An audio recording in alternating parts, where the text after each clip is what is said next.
first step before anybody else in the world believes it is you have to believe it. There's no reason to have a plan B because it distracts from plan A. If you can see it here, and you have the courage enough to speak it, it will happen. You see what I'm saying?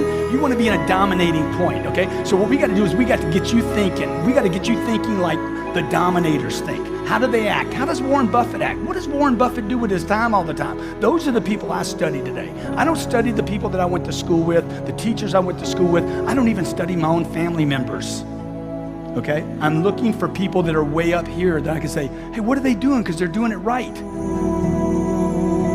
So I look to surround myself with people that can dominate, people that are certain, okay? People that know what they're doing, people that are in control. You know, if you don't surround yourself with other dreamers, here's what I know. If 9 of your friends are broke, you're going to be the 10th one. That's it. If 7 of your friends smoke, you're going to be number 8. If you stay with that circle of friends, you've got to surround yourself with like-minded people. See, stop telling your big dreams to small-minded people.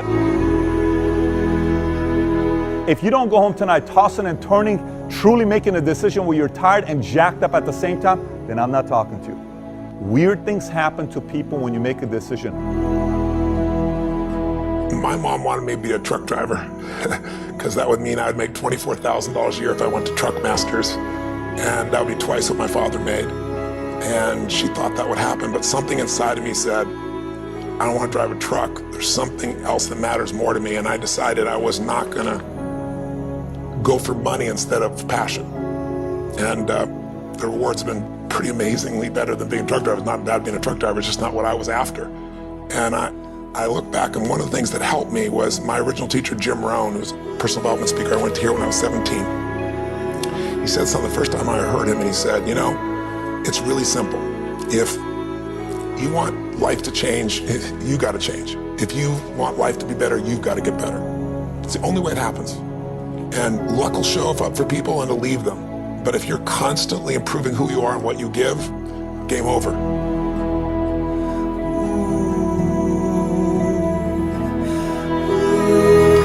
So look, if I can do this, you can do this, but it's gonna be hard if you don't change your mind. You gotta change the way you think. And the way to change the way you think, ultimately there's 2 ways, okay? I mean, there's probably 3 or 4 ways, but first of all, the one way is to start disciplining yourself. Catch yourself every time you say, I don't have time, say, hey, I create time. Every time you say, I don't have money, I create money.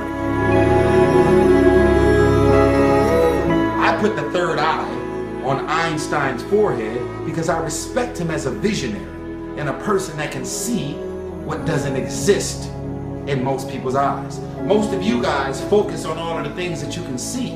A visionary specializes. Only those who can see the invisible can do the impossible. Only those that can see the invisible. How do you see something that doesn't exist? You have to be a visionary. You have to be a person that can say, yo, I just seen something.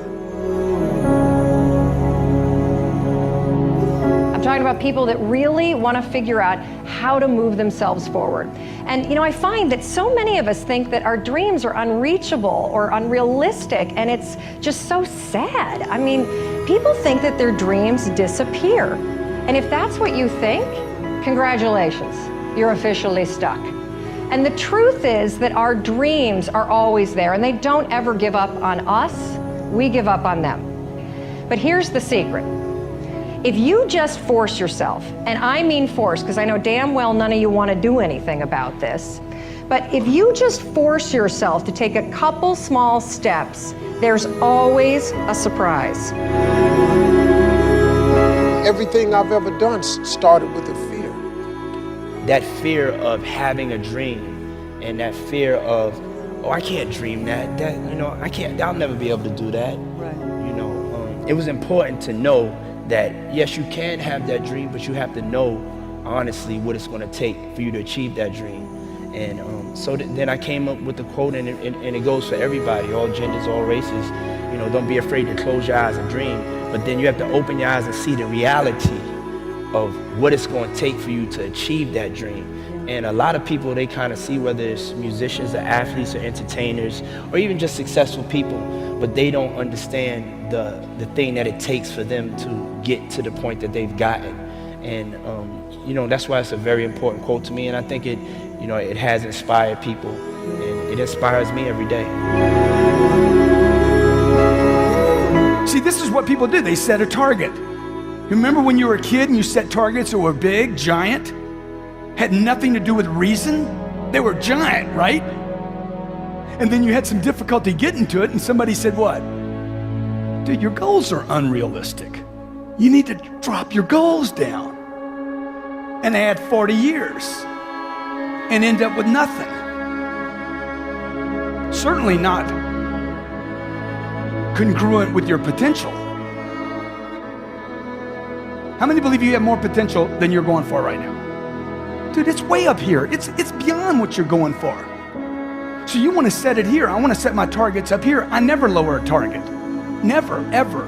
That's my target. I'll fail on my target. My whole lifetime I might fail on that target, but I won't let it go. Success is something entirely subjective. Success is not about having lots of money, living in a big mansion, having an indigo suit. Absolutely not. That's part of it, but it's not the whole of it. You see, success is when you attribute value to things that matter to you. If you don't love what you do, it's going to be hard to continue. Do you know why so many people don't like their jobs? It's because there's no heart in it. They're just doing it to get the money at the end. You got to enjoy the process and then trust the process. And that's how to get a small vision off the ground, the come up. I was very, very lucky to find it, you know, when I was 7 or 8 years old, and you know, and fortunately, my children have found their passion. One son loves farming like nothing else. One son loves music like everything else, and all three of them love philanthropy and what they get to do. You're lucky in life when you find it, and you can't guarantee you're going to find it in your first job out. But I always tell college students that come out, I say, take the job that you would take if you were independently wealthy. You know, you're going to do well at it. Passion often is linked with purpose. What I love to do is often what I should do. We have been created within us the capacity to have things that we enjoy greatly, and a lot of times there is a definite relationship between what I am in love with and what I should be doing. We are created and wired in such a way that passion and purpose many times comes together, and passion is the great energizer. Once you have passion, you have energy. If you got the energy and you go, I don't know where to start, throw a rock and where that drops, start there. Talk to the next person. Just take massive action and keep changing. If you want to speed up the result, you find someone who's already getting the result you want. They've lost 30 pounds. Do what they did. They have a relationship that's passionate 20 years later. Let's figure out what they're doing. That's the way that you do it. And then the third thing is, if you really know what you want and you're obsessed by it, you got all this energy and drive and you're taking massive action, you're changing your approach, you're doing what works, the third thing we need is grace. Whatever you move toward, if you move toward success seems to start coming your way. So figure out what you could do to make the move, to begin the early qualifications and then sustain the qualifications, and success is yours and health is yours and all valuable things.